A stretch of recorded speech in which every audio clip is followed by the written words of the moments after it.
rest of this quote says, "And they did. These men died to save the national capital, and they did."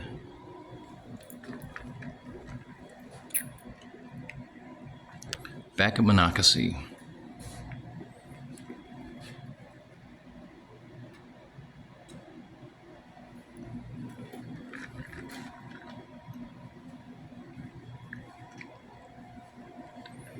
This guy down here is important, as I've mentioned.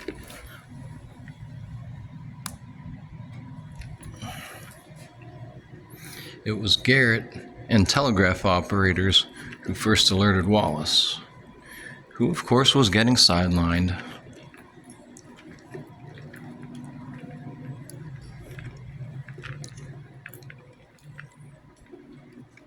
This is important.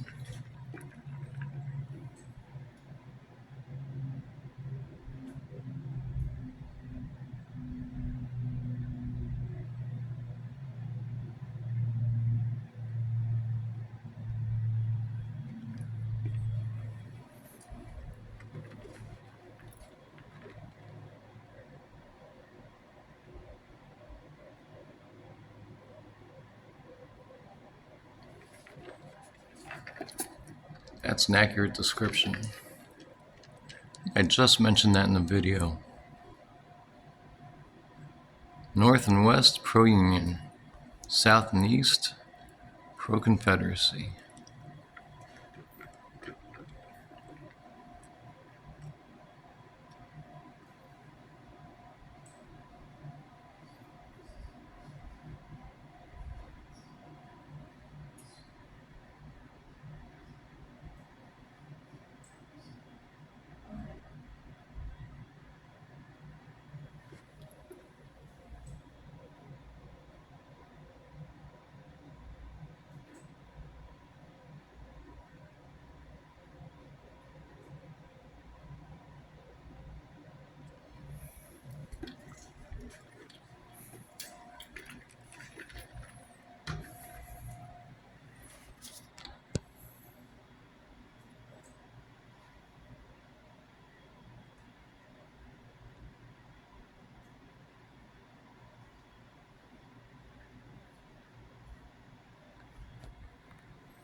I deleted the video I was just referring to.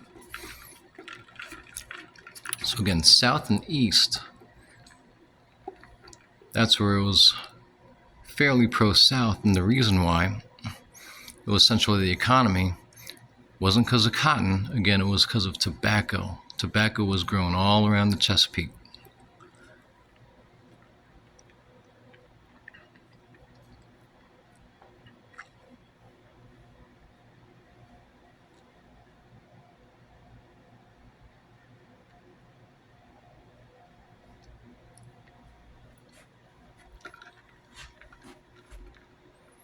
And please understand, I'm not trying to make it sound like Maryland was staunchly pro-South. It wasn't. It was just more pro-South than a lot of people think.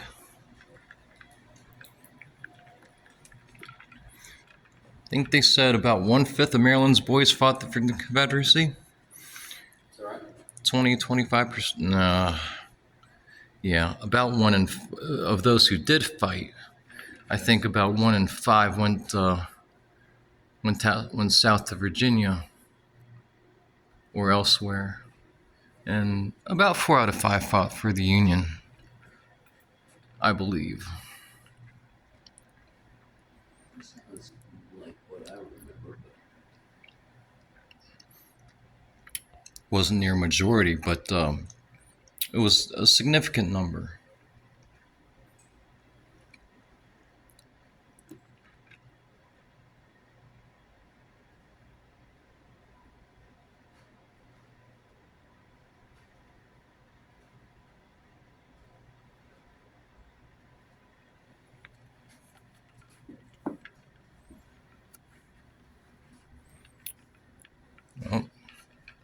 The Lost Order.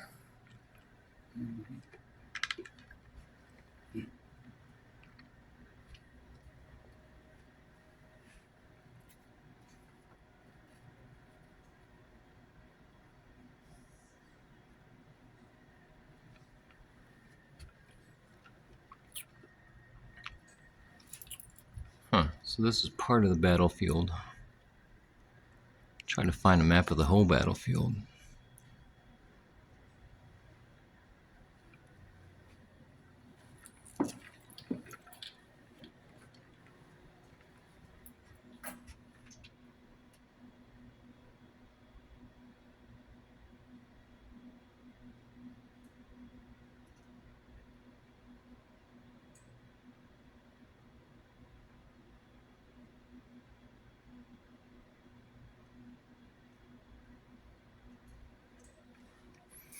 I was mentioning to my pop that the 100 Days guys battle 100 Days soldiers actually fought pretty well here. People always a lot of Army regulars always complained about the 100 Days folks, and Wallace was certainly fortunate to be aligned with Ricketts and get some battle-hardened veterans, but the 100 Days guys did pretty good. They held their own.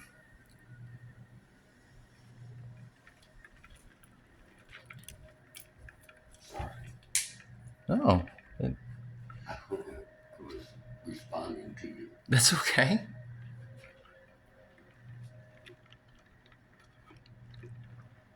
I always like these. I wish they'd do more observations from civilians.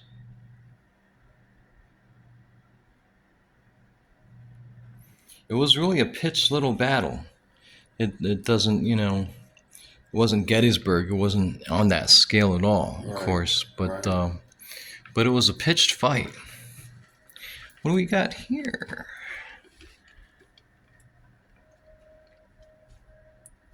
Found under the best house. May have been broken during the Battle of Monacacy. Probably.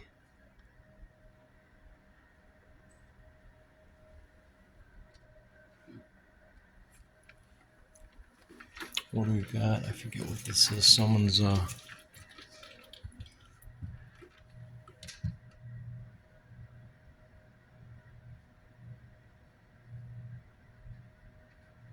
That's right. Worthington actually had, well, they weren't all his, but a lot of folks in the area, including one of the farmers here, Worthington, of course, as often do when they saw a battle coming, just like in Gettysburg, the first thing they were concerned about is getting their horses out and reaping as many crops as they could, or sometimes burning them so they wouldn't be taken. But Worthington and others took a combined 200 horses up to the top of Sugarloaf Mountain to try to hide them from Early, but he found them. This is always confusing to me. I don't think there's a particular word, but this is cool. Press the button.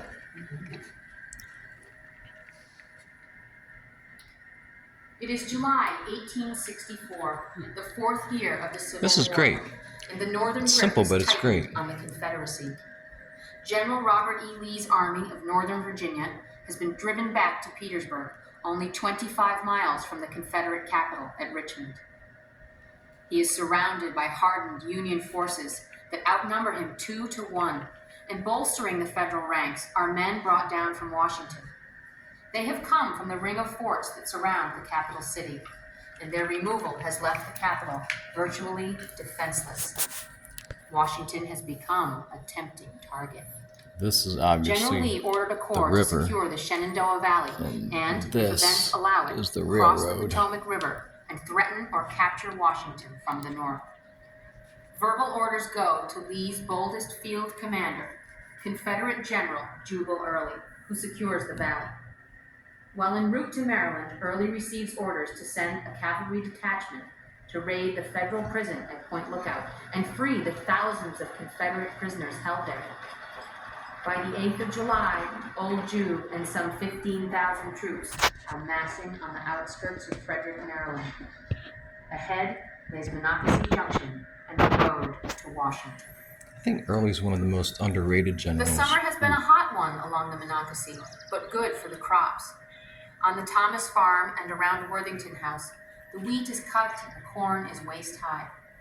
Across the river, Best's barn is already full of grain. It will soon be brought over to Gambril's mill. 2 bridges cross the river at Monacacy Junction, the old covered bridge that carries the road to Washington, and the iron railroad bridge of the Baltimore and Ohio. Last week, agents along this railroad were the first to report the advancing Confederates.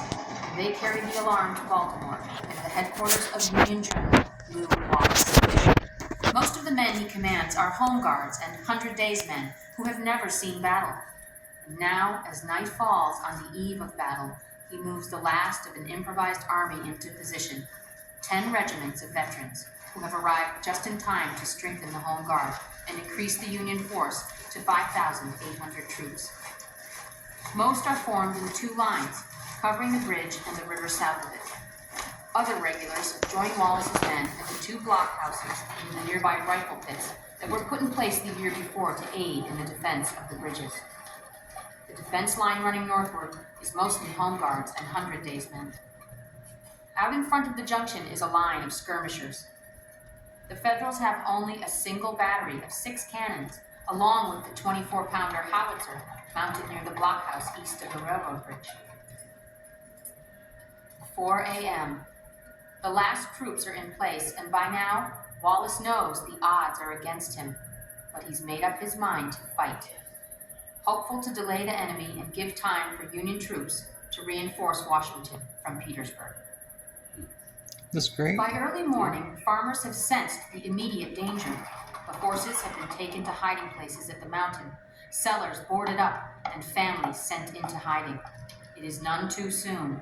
A line of Confederate skirmishers appear that will test the defense of the bridge. Behind them, in line of battle, is a full Confederate division supported by artillery. The fighting is soon fierce at the junction, but with the brass howitzer aiding them, the Union defenders hold their ground. They counter the probing attacks so well that Confederate General Early abandons his attempts at a frontal assault. An alternate means is found when cavalry troops locate a crossing south of the junction. They will instead flank the enemy. Meanwhile, Confederate sharpshooters are put in Best's barn to pick away at the Federals as more Confederate artillery is brought to bear. The Union gunners return fire and set the barn ablaze. At Worthington Ford, the Confederates push through a few Union defenders, splash across the river, dismount, and form for attack. To meet the threat, the Union brigades shift to the left on the Thomas farm, and a line of skirmishers are advanced to the wooden fence that separates the farms. They wait there behind the fence as the unsuspecting Confederates come quick-stepping through the cornfield. So The it's skirmishers just pour east a of withering the fire into the rebel troops, shattering the first Confederate attack. To prevent an attack on their right flank, Union troops torch the wooden bridge. A lull then fell over the battlefield. Time to treat the wounded at Gambril's mill and wait for another Confederate thrust. This time the cavalrymen attack on a broader front and feel for the Federal left flank. The lines close to point-blank range. Fighting becomes hand-to-hand. The Federals are pushed back behind the Thomas house. But reserves are rushed in to counterattack, and they overwhelm the Confederates, driving them back a second time.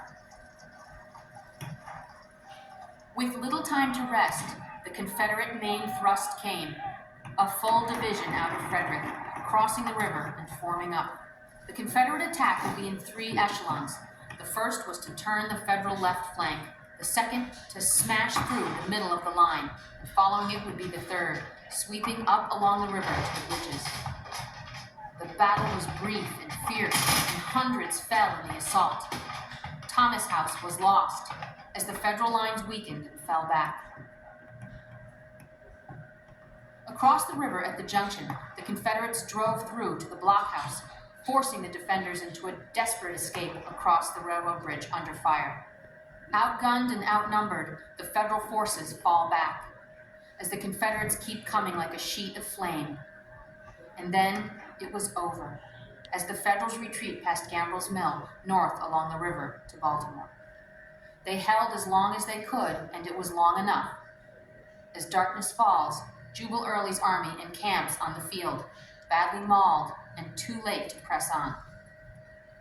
The Confederates finally reached Fort Stevens 2 days later, but by then Union troops had just arrived from Petersburg to stop them. Early and his army were forced to withdraw, ending the South's last incursion into the North. While it is true that the Battle of Monacacy was a defeat for General Wallace and his men, it is true only in a limited sense. For by fighting for time, he would write later, these men died to save the national capital, and they did save it. That neat? That's very good. Yeah. Very nice. Very, very helpful. Little timeline up there. Yeah, all the way around. I hadn't noticed as we walked. I can't believe they took away a couple artifacts, but there's still some good ones left. There's some in here. Wallace's coat. Yeah. They haven't taken it away. They took it away! I wonder where they are. Wallace's coat was in this one. Let's make sure I'm right about this. Yep. I wonder where they're on display.